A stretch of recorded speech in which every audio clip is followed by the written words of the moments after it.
FDH Internacional y Fish Studios presentan Clasificación A. Hola, ¿cómo están? Bienvenidos a Clasificación A. Mi nombre es Natán Díaz y queremos dar la bienvenida a todos los que nos escuchan en diferentes partes del mundo a través de las diferentes emisoras y también a través del podcast. Gracias por acompañarnos nuevamente. Hoy vamos a estar meditando acerca de Isaías capítulo 1. Y la razón por la que he escogido platicar con ustedes acerca de este libro es porque, uno, he estado predicando en los últimos, muchos meses en la iglesia este libro, entonces es algo que he estado meditando constantemente. Y es increíble todas las cosas que salen a la luz cuando estás estudiando versículo por versículo un libro de la Biblia.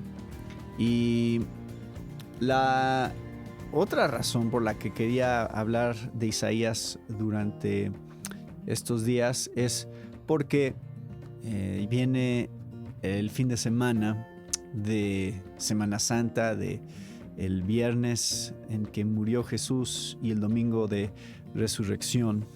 Y claro, Semana Santa siempre nos trae a pensar acerca de todas las implicaciones que tiene la muerte y el sacrificio de Jesús por nosotros y su resurrección.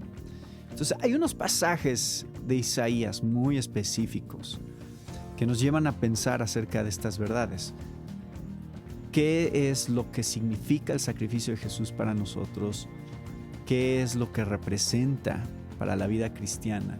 El hecho de que Dios mismo se haya encarnado, se haya hecho hombre y se haya convertido en el sacrificio perfecto por la humanidad, dándonos este regalo de gracia y de misericordia. Y hoy vamos a meditar en Isaías 1, que nos habla acerca de esto. Esta es la visión de Isaías, hijo de Amós, la cual vio acerca de Judá y Jerusalén en días de Usías, Jotam, Acaz y Ezequías, reyes de Judá. Entonces tenemos este contexto de Isaías. Así empieza el capítulo 1, diciéndonos primeramente que es una visión, y esto significa que Dios es el que va a revelar esto. Es lo que Dios piensa, no lo que el hombre piensa. Isaías se le da la visión. Esto viene de Dios, no de Isaías. Y va a ser una revelación que va más allá de nuestra realidad inmediata, de nuestra realidad temporal en esta vida. Isaías significa el Señor salva y fue durante un periodo muy específico en la historia de Israel. Estos 4 reyes, Usías, Jotam, Acaz y Ezequías, representa el ministerio de Isaías más o menos 40 años. Y quiero que pensemos en cuál es nuestra crisis. Eso es lo que va a ser revelado. Y solo es pensando en nuestra crisis como cristianos que de hecho el mensaje del Evangelio tiene sentido. Que de hecho la razón por la que Cristo vino a morir a esta tierra tiene sentido. Así que vamos a leerlo. Dice: oíd, cielos, y escucha tú, tierra, porque habla Jehová. Crié hijos y los engrandecí, y ellos se rebelaron contra mí. El buey conoce a su dueño y el asno al pesebre de su señor. Israel no entiende, mi pueblo no tiene conocimiento. Entonces aquí está revelando esta crisis. Esta crisis está dirigida al pueblo de Israel aquí, pero en realidad se aplica a toda la humanidad esta crisis. Es algo que la Biblia aplica a toda la humanidad. Y no podemos suavizar el mensaje. Dios nos está llamando de muchas maneras aquí. Pero la primera que está siendo mencionada es hijos rebeldes. Todos sabemos como padres cómo es cuando nuestros hijos no quieren obedecernos y la frustración que puede ser cuando un hijo es rebelde. Pero aquí Dios está hablando de nosotros. Nosotros somos hijos rebeldes. Esa es nuestra naturaleza, rebelarnos contra Dios. Pero no nada más eso, no nada más nos llama hijos rebeldes, nos llama animales tercos. Y dice, el buey conoce a su dueño y el asno el pesebre de su señor. Israel no entiende, mi pueblo no tiene conocimiento. Es decir, por lo menos un buey sabe que tiene que obedecer a su amo. Pero ustedes son peor que un asno, porque ustedes ni siquiera entienden esta relación que existe conmigo para poder realmente someterse a mi voluntad, para realmente ser obedientes. Entonces, animales tercos. Y después dice, oh gente pecadora, pueblo cargado de maldad, generación de malignos, hijos depravados, dejaron a Jehová, provocaron a ira al Santo de Israel, se volvieron atrás. Este es el énfasis del pecado, es lo que necesitamos, más convicción de pecado, menos autoestima, y este mensaje de hoy en día de que todo está bien y que tus sentimientos gobiernan la verdad moral. Es decir, si tú te sientes bien, entonces está bien, y si te sientes mal, entonces está mal. Este pasaje está confrontándonos con nuestra convicción de pecado. Es nuestra mayor necesidad. Es como un cirujano que necesita abrir para sacar una infección. Ese es el tipo de cirugía, ese es el tipo de dolor que es necesario para nuestras vidas. Que Dios exponga, que haga claro nuestra rebeldía y nuestra maldad delante de Él. ¿Qué pasaría si nosotros nos preocupáramos sobre el pecado tanto como nos hemos preocupado acerca de contagiarnos de COVID en estos últimos años? ¿Cuál es nuestro verdadero problema? No es un virus, es algo que ya tenemos adentro y se llama nuestro corazón pecaminoso. Por lo regular estamos más preocupados por cómo la gente peca contra nosotros que por nuestro propio pecado. Y ese es el problema más grande de la humanidad. Justamente, si tú crees que este diagnóstico es injusto de parte de Dios, pruebas lo que este pasaje está diciendo. Pruebas que el verdadero problema es tu corazón, porque esa es la naturaleza de un corazón pecaminoso, no querer ver esa realidad, no sentir que somos tan culpables como realmente somos. Pensar que Dios está siendo injusto al exponer nuestro pecado, cuando realmente Dios está siendo completamente amoroso cuando nos expone nuestra crisis. Es lo mejor que puede hacer Dios por nosotros, es exponernos en nuestra verdadera condición delante de Él. Este versículo 4 dice, ¿cuál es la razón por la cual nuestro pecado es tan grave? Dice, provocaron a ira al Santo de Israel. O sea que es la santidad de Dios la que hace que nuestro pecado sea tan grave. Es la santidad de Dios lo cual hace que sea tan necesario exponer nuestra maldad. Porque es la santidad de Dios lo que hace que nuestra condenación sea completamente justa. Vean lo que dice Jonathan Edwards. Dice, nuestra obligación de amar, honrar y obedecer cualquier ser es en proporción a su valor, honor y autoridad. Por tanto, pecar contra Dios, siendo violación de infinitas obligaciones, debe ser un crimen infinitamente horrendo y merecedor de castigo infinito. Si hay cualquier mal en pecar contra Dios, es mal infinito. Entonces es en relación a la santidad de Dios que se incrementa la gravedad de nuestro pecado. Entre más santo sea Dios, entre más valioso sea Dios, es más grave la ofensa contra Dios. Espero que entiendan esta lógica que nos presenta la Biblia. Nuestro principal obstáculo para el progreso espiritual, para la madurez espiritual, es sentirnos sanos cuando realmente estamos enfermos. Y eso es lo que Dios está revelando a través de Isaías en este pasaje. Vean, continúa hablando y ahora nos muestra como cuerpos heridos. Dice, ¿por qué querréis ser castigados aún? ¿Todavía os rebelaréis? Toda cabeza está enferma y todo corazón doliente, desde la planta del pie hasta la cabeza. No hay en él cosa sana, sino herida, hinchazón y podrida llaga. No están curadas, ni vendadas, ni suavizadas con aceite. Y luego, nos muestra como cuerpos heridos, después nos muestra como una ciudad desolada.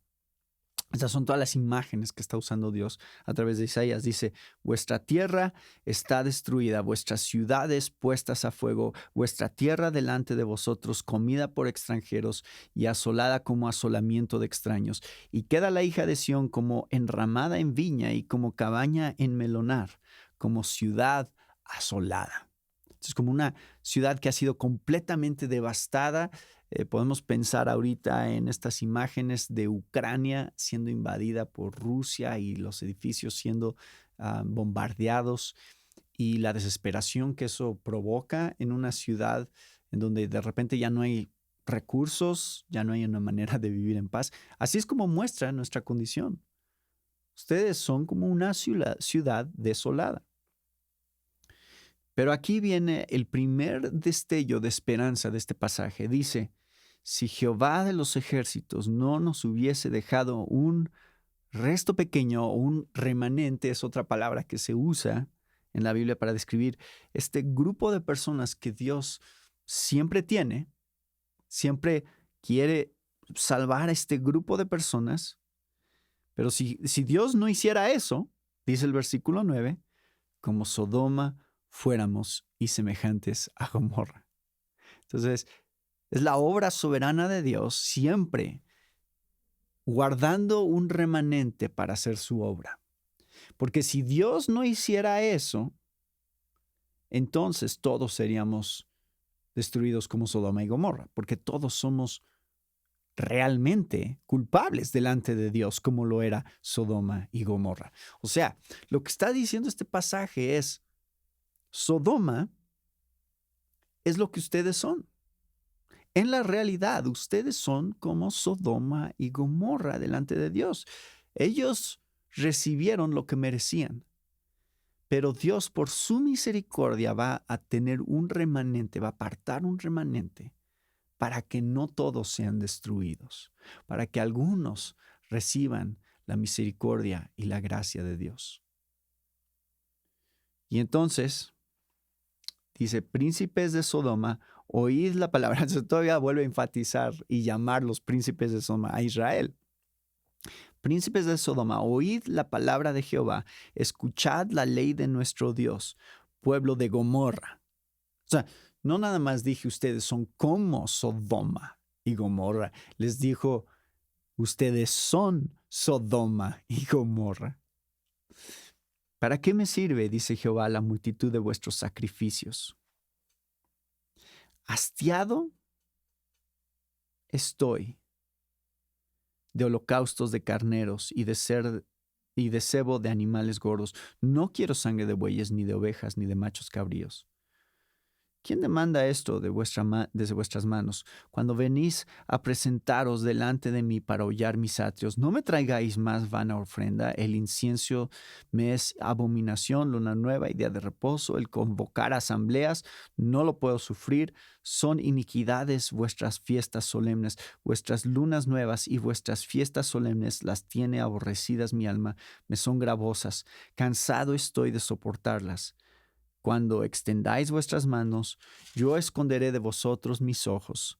Asimismo, cuando multipliquéis la oración, yo no oiré. Llenas están de sangre vuestras manos. Entonces, nos está confrontando. Este pasaje es una confrontación directa hacia nosotros en nuestra crisis delante de Dios. Y la confrontación es, eres peor de lo que crees. Y eso es cierto para todos. En nuestra propia naturaleza, en nuestra propia condición delante de Dios, somos peores de lo que nosotros creemos que somos. Y Dios les está diciendo que su falta de confesión delante de Él, su falta de confesión por sus pecados, hacen que la adoración sea rechazada. No la puedo soportar, su adoración. Porque sus pecados revelan lo que realmente ustedes creen acerca de mí.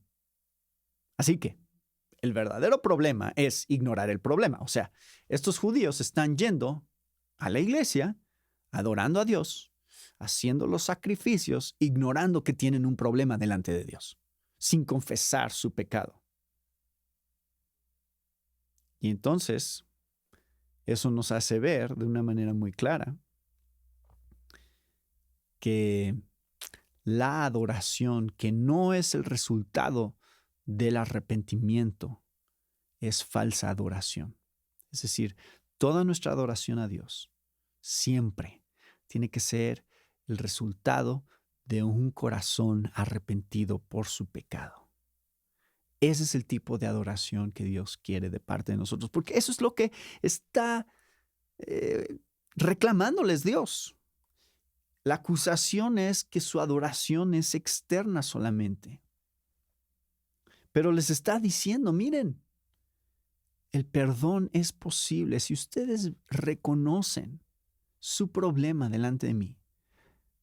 El perdón es completamente accesible para ustedes. Vean lo que dice el versículo 16. Lavaos y limpiaos. Quitad la iniquidad de vuestras obras de delante de mis ojos. Dejad de hacer lo malo. Aprended a hacer el bien. Buscad el juicio. Restituid al agraviado. Haced justicia al huérfano. Amparad a la viuda. Venid luego, dice Jehová, y estemos a cuenta. Si vuestros pecados fueren como la grana, como la nieve serán emblanquecidos. Si fueren rojos como el carmesí, vendrán a ser como blanca lana. La invitación que hace Dios es al arrepentimiento. Dice, hablemos de gracia. Hablemos de la restauración de una relación que yo quiero tener con ustedes. Será posible, porque yo la haré posible. Y sigue desarrollando en el resto del capítulo 1 su culpabilidad por el adulterio, su culpabilidad por el homicidio, su culpabilidad en la injusticia que se manifiesta en la pobreza, en cómo tratan a los pobres, en cómo mienten, en cómo buscan sobornos. Eso todo está desarrollado en todo el libro de Isaías, pero básicamente viene toda esta acusación que básicamente está diciendo, yo voy a juzgarlos. Y a través de juzgarlos, o sea, a través de exponer su pecado y decirles lo que ustedes merecen, es que yo los voy a limpiar. Es que yo los voy a sanar.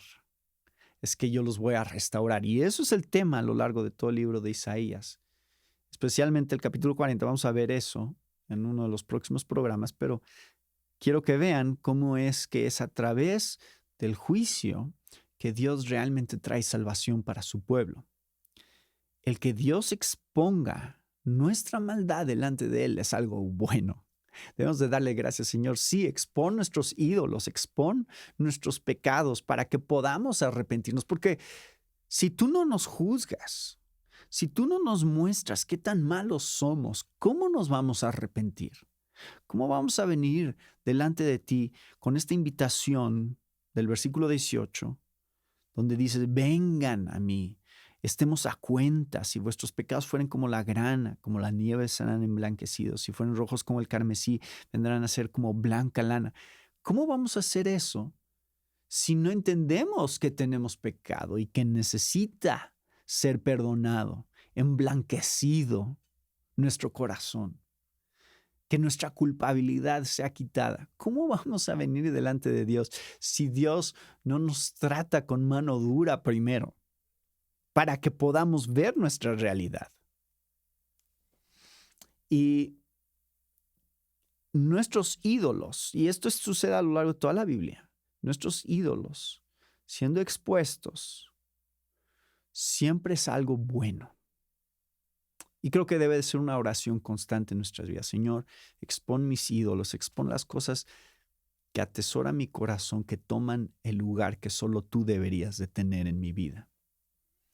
Y hay algo que quiero mostrarles, preparándonos para Semana Santa justamente. Y ya lo leímos, pasamos por esto muy rápido, porque quería terminar con esto. Es algo que cuando yo estaba estudiando este capítulo y pude ver esta conexión en el mismo libro de Isaías, estaba yo sorprendido de qué tan hermoso es ver esta conexión del versículo 5 y el versículo 6. Cuando somos descritos nosotros como un cuerpo herido, vean el lenguaje que usa el pasaje. ¿Por qué querréis ser castigados aún? Ese es el lenguaje que está usando para un pueblo rebelde. Está mostrando que hay un castigo que merecemos. Y es por nuestra rebeldía. Todavía os rebelaréis. Y luego nos describe como toda cabeza está enferma, todo corazón doliente, desde la planta del pie hasta la cabeza. No hay en él cosa sana, sino herida, hinchazón y podrida llaga. No están curadas, ni vendadas, ni suavizadas con aceite. Entonces nos describe como personas que creen que están bien.